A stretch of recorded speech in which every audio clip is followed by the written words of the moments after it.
Hi hello ನಮಸ್ಕಾರ ಸ್ನೇಹಿತರೆ. ಇವತ್ತು ಮತ್ತು ನಾಳಿನ ಸಂಚಿಕೆಯಲ್ಲಿ ಏನಾಗ್ತದೆ ಅನ್ನೋದನ್ನು ತುಂಬಾ ಕ್ವಿಕ್ಕಾಗಿ ನೋಡ್ಕೊಂಡು ಬರೋಣ ಬನ್ನಿ.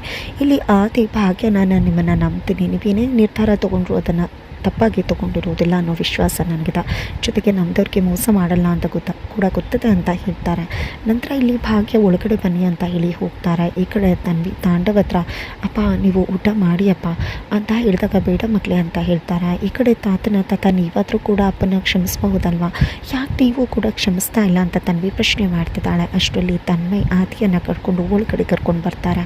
ಆದಿ ಅಂಕಲ್ ನಿಮಗೆ ಎಷ್ಟು ಥ್ಯಾಂಕ್ಸ್ ಹೇಳಿದ್ರು ಸಾಕಾಗೋದಿಲ್ಲ ಅಂಕಲ್, ಯಾಕಂದರೆ ಇವತ್ತು ಪಪ್ಪ ನಮ್ಮ ಜೊತೆ ಇದ್ದಾರೆ ಅಂದರೆ ಅದಕ್ಕೆಲ್ಲ ಕಾರಣ ನೀವೇ. ಪಪ್ಪ ಬದಲಾಗಿರೋದಕ್ಕೂ ಕೂಡ ಕಾರಣನೇ ನೀವು ಬಿಡಿಸ್ದೇ ಇದ್ದಿದ್ರೆ ಇದು ಯಾವುದು ಕೂಡ ನಡೀತಾನೆ ಇರಲಿಲ್ಲ ಅಂತ ಹೇಳಿ ತನ್ವಿ ಥ್ಯಾಂಕ್ಸ್ ಹೇಳ್ತಿದ್ದಾಳೆ.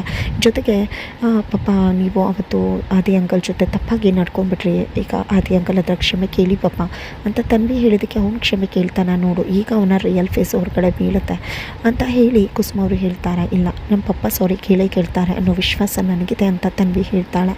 ಈ ಕಡೆ ಇಲ್ಲ ಅಂತ ಚಾಲೆಂಜ್ ಮಾಡ್ತಾರೆ ಕುಸುಮ ಅವರು. ಆದರೆ ಕ್ಷಣಕ್ಕೆ ಇಲ್ಲಿ ತಾಂಡವ ಆದಿ ಕಾಲಿಗೆ ಬಿದ್ದಿದ್ದೆ. ಕ್ಷಮಿಸ್ಬಿಡಿ ಬ್ರೋ, ನಿಮಗೆ ನಾನು ತುಂಬಾ ತೊಂದರೆ ಮಾಡ್ತೇನೆ, ನನ್ನನ್ನು ನೀವೇ ಕೈ ಹಿಡಿದು ಎತ್ತಿದವರು, ಆದರೆ ನಿಮ್ಮ ವಿರುದ್ಧನೇ ನಾನು ಹೋದೆ, ನನ್ನಿಂದ ನಿಮಗೆ ತುಂಬಾ ತೊಂದರೆ ಆಗಿದೆ, ದಯವಿಟ್ಟು ನೀವಾದರೂ ನನ್ನ ಕ್ಷಮಿಸಿ ಅಂತ ಹೇಳಿ ತಾಂಡವ್ ಕೇಳ್ಕೊತಾರೆ. ನೋಡ್ತೀಯಾ ಅಜ್ಜಿ ಪಪ್ಪ ಬದಲಾಗಿಲ್ಲ ಅಂತೆಲ್ಲ ಇವಾಗಲಾದರೂ ಗೊತ್ತಾಯ್ತಾ ಅಂತ ತನ್ವಿ ಹೇಳಿದ್ರೆ ಇದೆಲ್ಲ ಕಳ್ನಾಟಕ ಅಂತ ಹೇಳಿ ಕುಸುಮ ಅವರು ಬಂದು ತಾಂಡವ್ನ ತರಾಟೆಗೆ ತಗೋತಾರೆ. ಇಲ್ಲಮ್ಮ ನಾನು ನಿಜವಾಗ್ಲೂ ಹೇಳ್ತಾ ಇದ್ದೀನಿ ಬದಲಾಗಿದ್ದೀನಿ ನಾನು ಅಂತ ತಾಂಡವ್ ಹೇಳ್ತಾರೆ.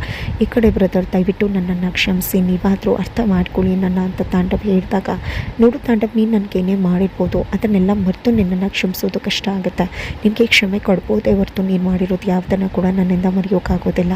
ನಿಜ ಹೇಳಬೇಕು ಅಂದರೆ ನನಗಿಂತ ಭಾಗ್ಯವ್ರಿಗೆ ನಿನ್ನಿಂದ ತುಂಬ ಅನ್ಯಾಯ ಆಗಿದೆ, ನಿನ್ನನ್ನು ಕ್ಷಮಿಸಬೇಕಾಗಿರೋದು ನಾನಲ್ಲ ಭಾಗ್ಯವರು ಅಂತ ತಾಂಡವ್ ಹೇಳ್ತಾರೆ. ಬಟ್ ಇಲ್ಲಿ ಭಾಗ್ಯ ಮಾತ್ರ ಯಾವುದೇ ಕಾರಣಕ್ಕೂ ಕ್ಷಮಿಸೋದಕ್ಕೆ ರೆಡಿ ಆಗಿಲ್ಲ. ಹತ್ತ ಕಡೆ ಕಾಮತ್ತವರು ಮತ್ತು ಮೀನಾಕ್ಷಿ ಮಾತನಾಡ್ತಿರ್ತಾರೆ, ಹೇಗಾದರೂ ಮಾಡಿ ಆದಿಯನ್ನು ಭಾಗ್ಯದಿಂದ ದೂರ ಮಾಡಬೇಕು ಅಂತ. ಆದರೆ ಇಲ್ಲಿ ಕಾಮತ್ತವರು ಯಾಕೆ ಈ ರೀತಿಯೆಲ್ಲ ಯೋಚನೆ ಮಾಡ್ತಿದ್ಯಾ, ಖಂಡಿತ ಭಾಗ್ಯ ಏನು ಒಪ್ಕೊಂಡಿಲ್ವಲ್ಲ, ನೀನು ಯಾಕೆ ಇಷ್ಟು ಬರೀ ಮಾಡ್ಕೋಬೇಕು ಅಂತಿರ್ತಾರೆ. ಅದೇ ನೆಮ್ಮದಿ ಅಂತ ಮೀನಾಕ್ಷಿ ಅವರು ಹೇಳ್ತಾರೆ. ಅಷ್ಟರಲ್ಲಿ ಅಲ್ಲಿ ಡೀಲ್ ಕ್ಯಾನ್ಸಲ್ ಆಗಿದೆ ಅನ್ನೋದು ಗೊತ್ತಾಗುತ್ತೆ. ಟೆಂಡರ್ ಕೈ ತಪ್ಪಿ ಹೋಗಿರೋ ವಿಷಯ ಗೊತ್ತಾಗ್ಬಿಡುತ್ತೆ ಕಾಮತ್ತವ್ರಿಗೆ.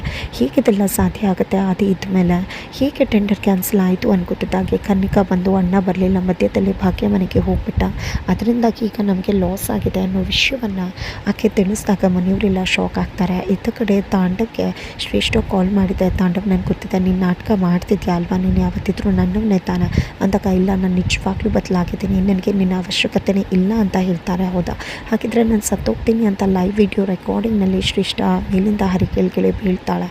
ಹಾಗಿದ್ರೆ ಯಾರು ಬಂದು ಅವಳನ್ನು ಕಾಪಾಡ್ಬೋದು, ಏನಾಗುತ್ತೆ ತಿಳ್ಕೊಬೇಕು ಅಂದರೆ ಮುಂದಿನ ವೀಡಿಯೋಗೆ ವೇಟ್ ಮಾಡೋದನ್ನು ಮರಿಬೇಡಿ.